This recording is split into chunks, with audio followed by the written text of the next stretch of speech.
So we found out in the latest chapter of One Punch Man that Sonic and Flashy Flash were raised in the Ninja Village, which was a training facility for assassins, and that 9 years ago, after Flashy Flash had abandoned the village, he heard that it was wiped out by someone. So recently he went to go check on it, and it turns out that it was destroyed by Blast. But not only that, Blast had also taken the God Cube that was within the facility. This is of course because it's Blast's mission to recover all of the God Cubes, so that, the good guys have them and God can't be resurrected. But it's also revealed that back in the day when Sonic and Flashy Flash were still in the facility, they came across the leader of the Ninja Village, who was recovering inside of a capsule. And the Ninja Village leader is revealed to be Blast's former teammate, who originally went by the name of Empty Void. He and Blast were on a team together to find the cubes. However, at some point when they did discover a cube, Empty Void gave in to the temptation from God, because we found out that when you touch a cube, you are able to communicate with him, and God tries to make a deal with you in exchange for power. And it appears that Empty Void for sure took that deal, because he's now like a monster. Sometime after Empty Void had made the deal, 15 years ago he fought against Blast. Blast was able to grievously injure Empty Void, but he was able to escape. And that's what led to the whole recovery capsule thing. To this day, Blast, however, wanted to keep Empty Void alive. However, to this day, Blast has been searching for a way to make monsters turn back into humans, or who were originally humans, such as the case with Empty Void. And this is because it turns out that Empty Void is the only person with the ability to open the gate of the Celestial Rock Cave that connects to the dimension where God hides. We've actually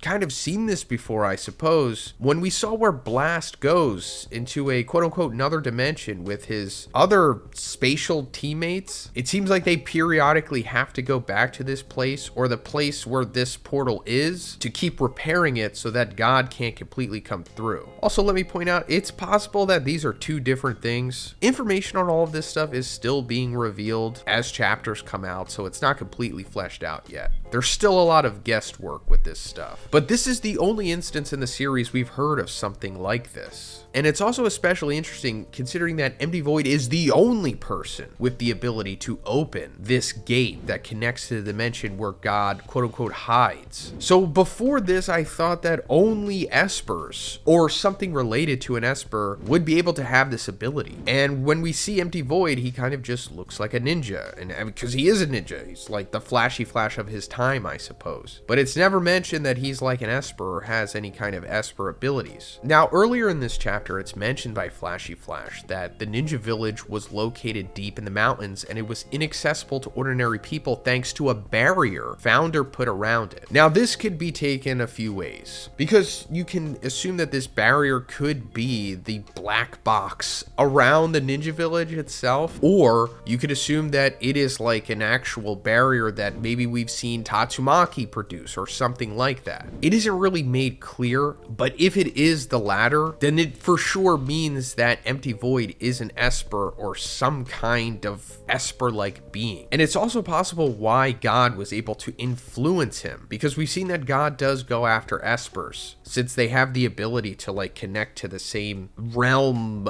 I guess you could say, that we've seen Phoenix Man and Psychos go to before. But real quick guys, Gamer Subs has a new flavor and it's straight up called Lean. So now you can take your very own walk to Poland with Gamer Subs. And apparently it tastes like peach tea and lemonade, and it creates like a new flavor. Like, this is probably the best Gamer Subs flavor. And also it has a great little Joey B graphic on the front, guys. That's always fun. And since this is the wok, you can't just enjoy it with a single waifu cup. You gotta double stack them, because that's the thing that you do with Lean, right? So guys, if you're interested in getting literally the best Gamer Subs flavor, check the link in the description and make sure you use code BIGZ for 10% off. Keep walking out there, guys. Now, I don't want to bore you on too much of the secret lore of the backstory of One Punch Man and all this stuff and where I think it began, but I'll just say that it's probably similar to Naruto, if you're familiar with that series, and the origin of chakra, where it came originally from the tree that was planted by Kaguya. I think something similar happened back in the day in the One Punch Man world, and God was responsible for producing like this fruit from a tree, and the first person to eat that became the first Esper. And I think that it's possible that maybe this original Esper or some kind of mutation in this lineage led to Empty Void having this ability. And that's also probably another reason why God singled him out. Now, as Blast says, he's been searching for a way to make monsters human again because he wants to try to bring Empty Void back to being a human so that he can use his ability to open the gate of the Celestial Rock Cave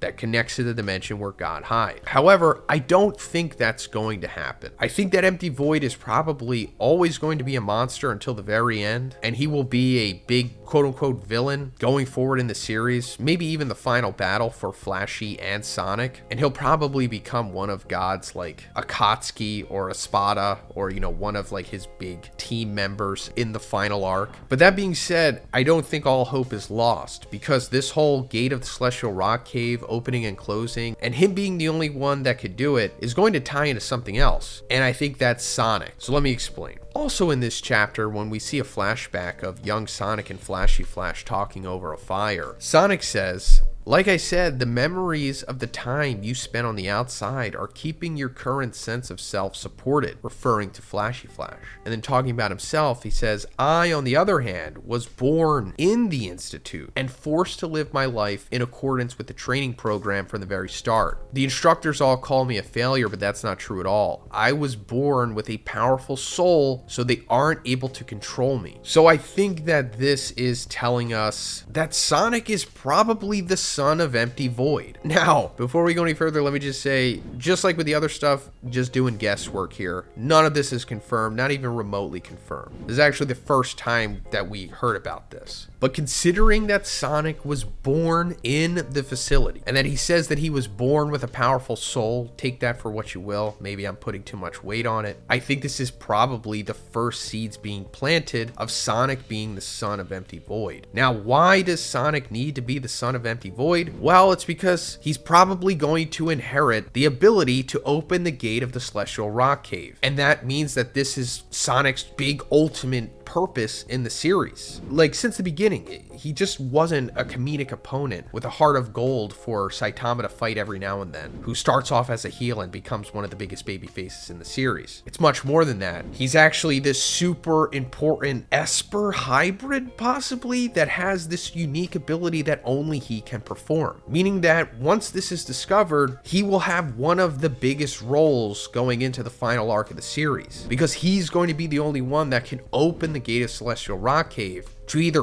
keep God there or to pull him out so that they can finish the job, since it said that he's hiding there. And as I've also said in my chapter reviews, Sonic has always had some kind of association with fire or light. And I've also said that, you know, in this series we see that good guys are aligned with the sun, bad guys are aligned with the moon. You know, darkness versus the light. So this probably means that this whole time Sonic was one of the biggest sun advocates, if that makes sense. And why he is instinctually attracted to Saitama, not, you know, romantically, but just, you know, attraction, just for the definition of the word, because Saitama is the sun, you know, Ra, Taiyo Man. And I think that would be a great twist and a really cool ultimate purpose for Sonic. But yeah, that's pretty much it for this one, guys. Let me know what you think about this in the comments. Do you think that this is Sonic's secret ultimate purpose in the series? And if not, what do you think it is, if it is any? Let me know. And if you liked it, please give it a like and please subscribe if you haven't already. Have a great day. I'll see you in the next one.